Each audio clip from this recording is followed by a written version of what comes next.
Waiting వెళ్దామా? ఒక్క నిమిషం. ఈ సీన్ నువ్వు ఒక్కడివే ప్లాన్ చేస్తావా, ఇంకెవరి చేతైనా రాయిస్తావా? ఒక్కడే. పద, జాగ్రత్తగా తీసుకువెళ్ళు. ఏమైంది అయ్యగారు? టమాటాని పిసికేశారా అయ్యగారు?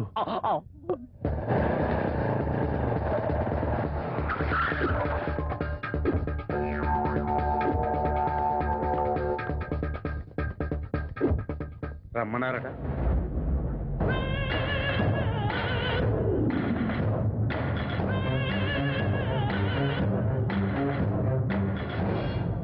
గజేంద్ర చావలేదు, బతికే ఉన్నాడు.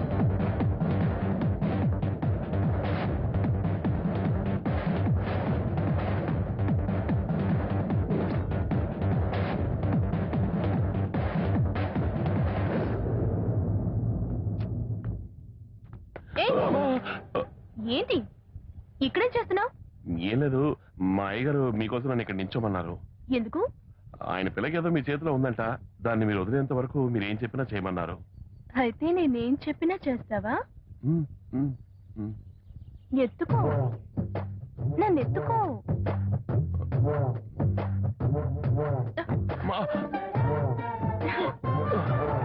అదిగో కనపడుతోంది చూడు, ఆ నీళ్లు పడుతున్నాయి.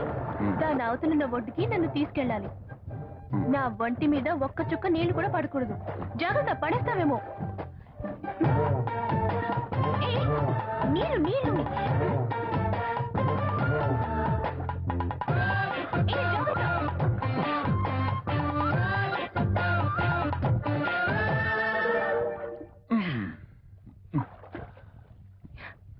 అవును, నన్ను ఎత్తుకుని వచ్చావు కదా, ఏదైనా ఫీలింగ్ వచ్చిందా? ఎలాంటి ఫీలింగ్? ఒకటే గిలిగింత. ఎక్కడా? కాలు మీద. కాలు మీద? అవునండి, మరి కింద చేపలు కొలిస్తే గిలిగింతగా ఉండదా ఏమిటి? ఇంకే ఫీలింగ్ రాలేదా? ఇంకేమైనా చేయమంటారండి? అవును, నన్ను ఈ నీళ్ళలోకి తోసి వెళ్ళిపో. నిన్ను చేసినందుకు నేను.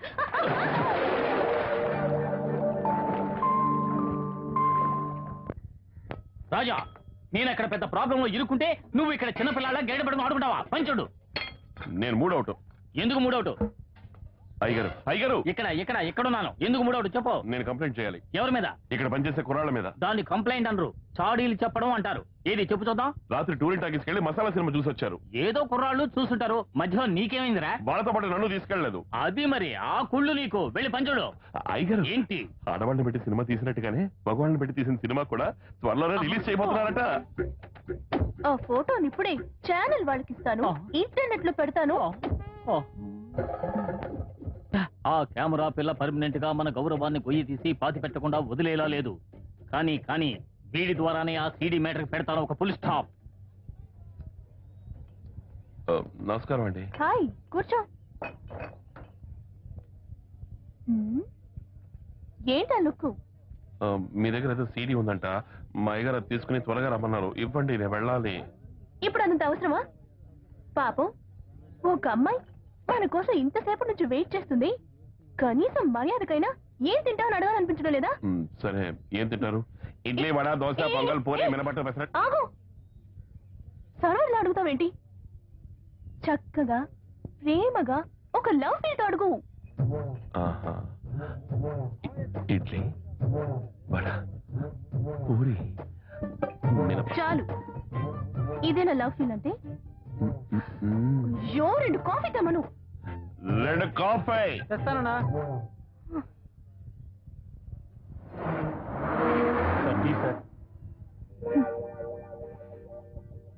నా వైపు చూడకుండా అటువైపు చూస్తాడేంటి? హాయ్, కాఫీ వచ్చేసింది.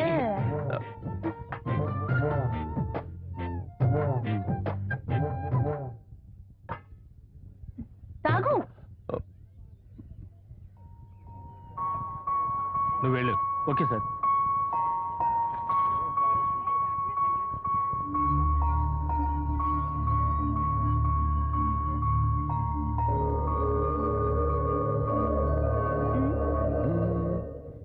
Madam bill.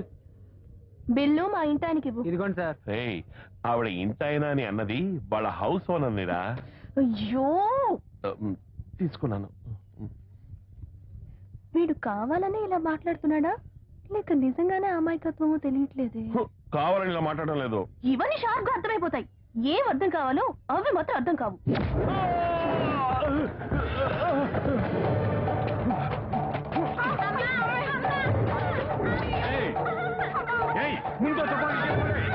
ఎవరైనా నన్ను పట్టుకోవడానికి ప్రయత్నిస్తే పిల్ల ప్రాణం తీస్తాను.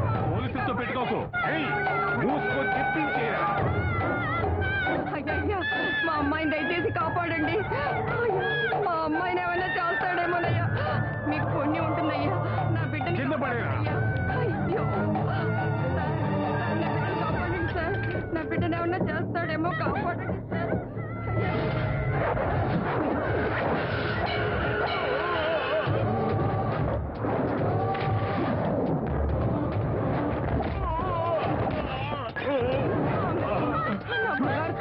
నా బంగారు తల్లి.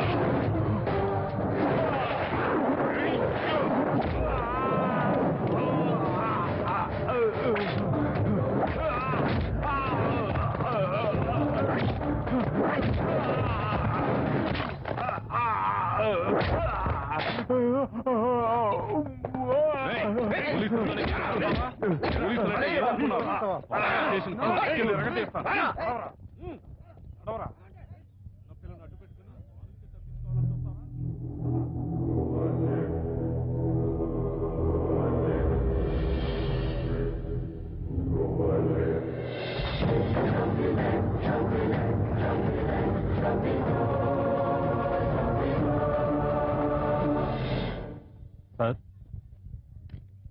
Thank you sir.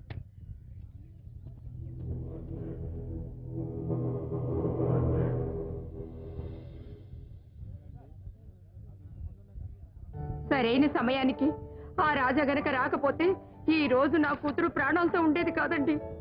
నిండు నూరేళ్లు అతను సుఖంగా ఉండాలి. చాలా థ్యాంక్స్ బాబు.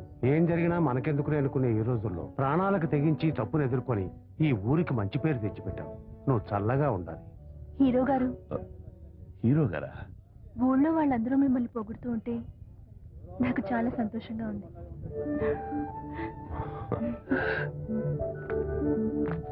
మిస్టర్ రాజా ఆ పాప ప్రాణాలు మాత్రమే కాపాడలేదు, మా డిపార్ట్మెంట్ పరువు కాపాడాడు. ఆయనకి మా డిపార్ట్మెంట్ తరపున కృతజ్ఞతలు తెలుపుకుంటున్నాం. నేను ఈ జన్మలో మర్చిపోలేను బాబు.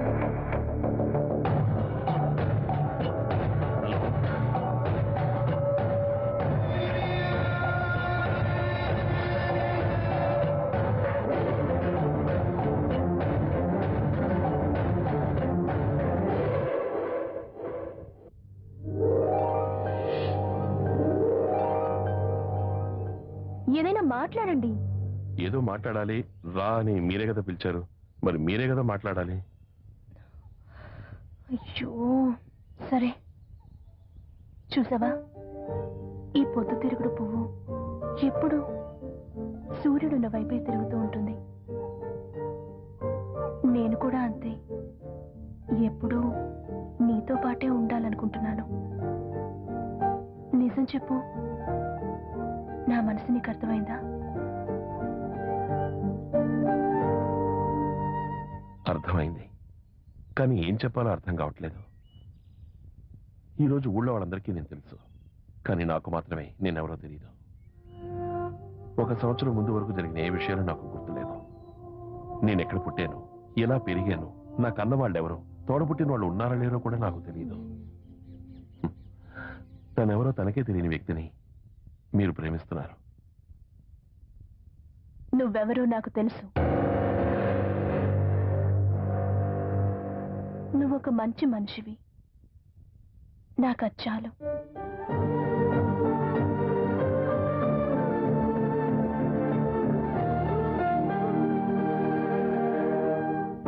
నేనెందుకు వచ్చినా తెలుసా? ఎందుకు? నిన్న నైటు మనిద్దరికి పెళ్ళైనట్టు నాకు కలొచ్చింది. నిజమా? నాకు కలొచ్చింది. నిన్న మన వీధిలో ఉన్న ఆడవాళ్ళందరూ కళ్ళాపు జల్లి ముగ్గులు పెడుతున్నారు, కానీ మన ఇంటి వాకిలి ముందు కళ్ళాపు జల్లి ముగ్గు పెట్టింది నేను. నువ్వా? పూర్తిగా విను.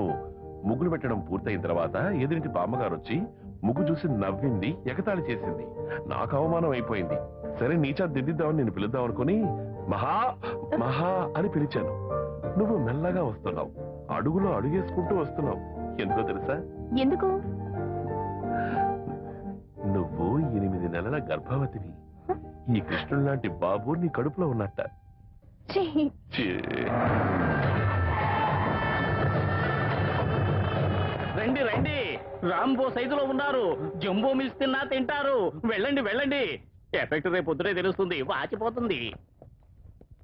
రాజా, ఆ వస్తున్నానయ్య గారు. వీళ్ళని కూడా కాస్త గమనించుకోరా.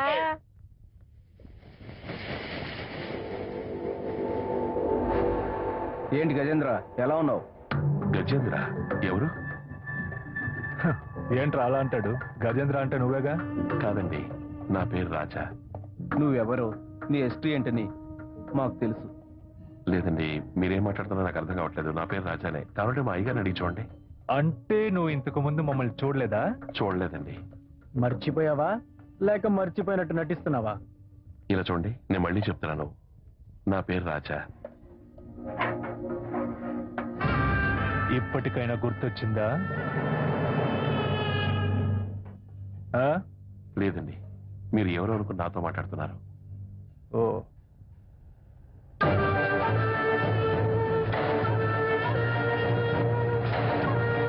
రండి సార్, ఇన్స్పెక్టర్ గారు రండి రండి. ఏమిటి మా మెస్సుకు వచ్చారు?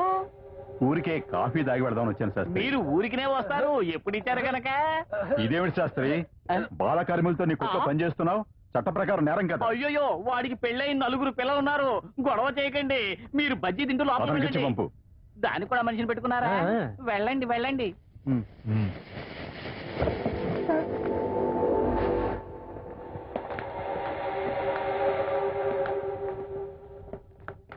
ఎంత అయింది? ఎంత ఇవ్వాలనుకుంటే అంత ఇవ్వండి. అస్తమానం రాకండి.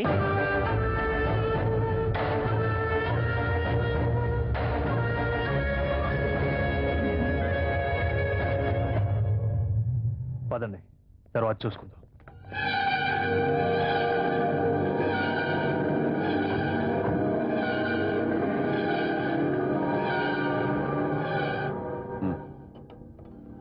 ఏంటి, ఎందుకు అదోలా ఉన్నావు? ఏమిటో తెలీదు, వాళ్ళందరూ నన్ను గజేంద్ర అని పిలిచారు. అది వాళ్ళేదో తెలియకన్నారు. నువ్వు ఇవన్నీ మనసులో పెట్టుకుని కన్ఫ్యూజ్ అవ్వకు. Relax, okay? రాజా, వస్తున్నానయ్య గారు.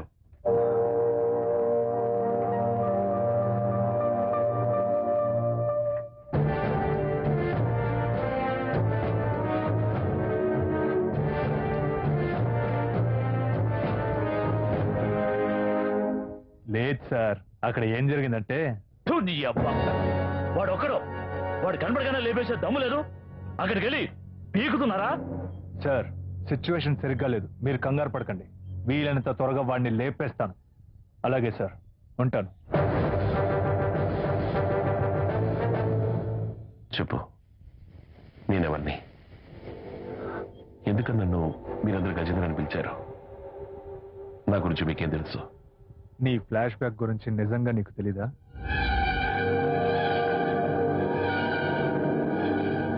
చెప్పండి, నేనెవరిని?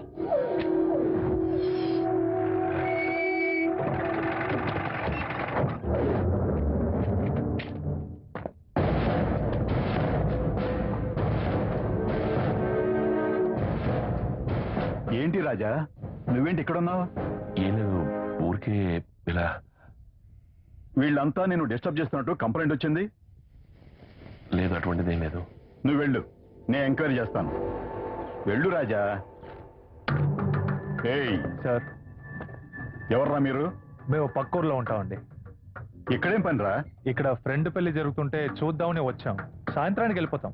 రాజాతో ఏమైనా గొడవ పడుతున్నారా? అబ్బే, అదేం లేదు సార్. అతను హోటల్కి వెళ్ళి భోజనం చేశాం, అంతే సార్. ఏరా? అవును సార్. ఇలా చూడు, ఈ ఊరు చాలా ప్రశాంతమైంది. ఇక్కడున్న వాళ్ళందరూ మర్యాదస్తులు. రెంటిని చెడగొట్టకండి. సాయంత్రానికల్లా ఈ ఊరు వదిలి వెళ్ళిపోవాలి, సరేనా? గిఫ్ట్ ఇవయ్యా.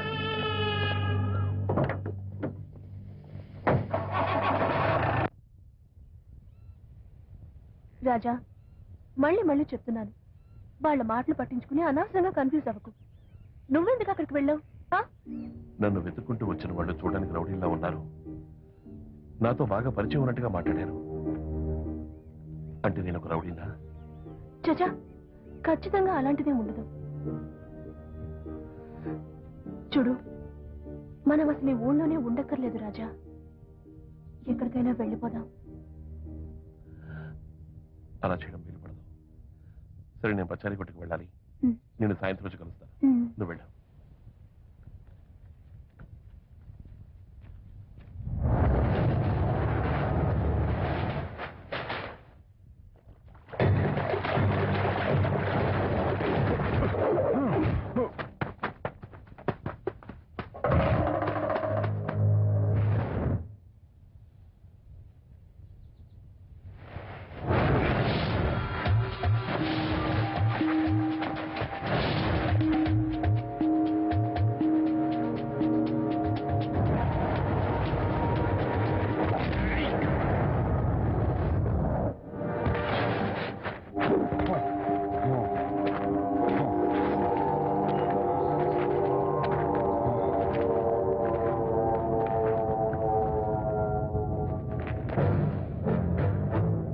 ఇప్పుడైనా గుర్తొచ్చిందా?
ప్రచారం చేయడం కోసం ఏర్పాటు చేసిన ఈ సభకి విచ్చేసిన 50 మంది కార్యకర్తల్ని మనస్ఫూర్తిగా 2 చేతులు జోడించి ఆహ్వానిస్తున్నాం.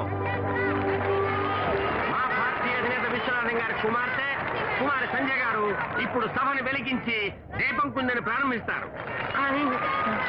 క్షమించాలి, దీపం కుందని వెలిగించి సభను ప్రారంభిస్తారు.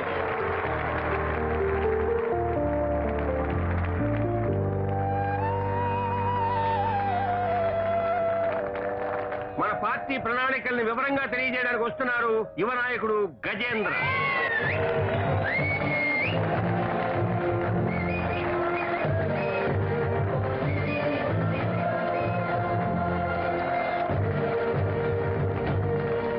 గౌరవనీయులైన మా అయ్యగారి పిలుపుకు వెనువెంటనే స్పందించి ఈచటకు విచ్చేసిన ఆడపడుచులకు, సోదరులకు, పార్టీ పటిష్టతకు పునాదులైనట్టి కార్యకర్తలకు నా హృదయపూర్వక నమస్కారములు.